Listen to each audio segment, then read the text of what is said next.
Here's some help on number 63. First we're going to look for f circle g of x, which means we're going to start with the f function, which is negative 6 times something plus 9. And where the something is where we're going to put the g, which is 5x plus 7. Okay, and then we'll simplify that.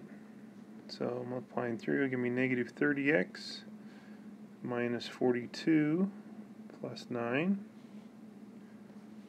or negative 30x minus 33. Okay.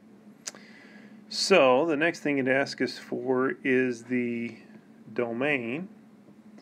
And when we're looking for the domain, we want to start with the second function first and see if there's any restrictions on it.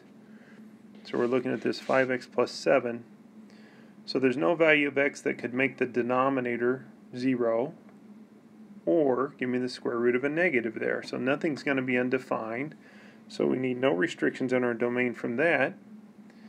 And then the second thing that we look at was our answer, negative 30x minus 33. And that's the same situation. Nothing's going to make the denominator 0 or give me the square root of a negative. So there's going to be no restrictions on my domain.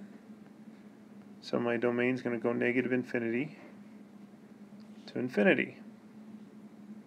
Okay, now that's part A of the problem.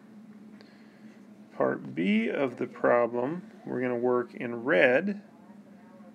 So there we want g circle f of x, which means we're going to start with the g function, which is 5 times something plus 7. And where the something is, we'll put the f function, which is negative 6x plus 9.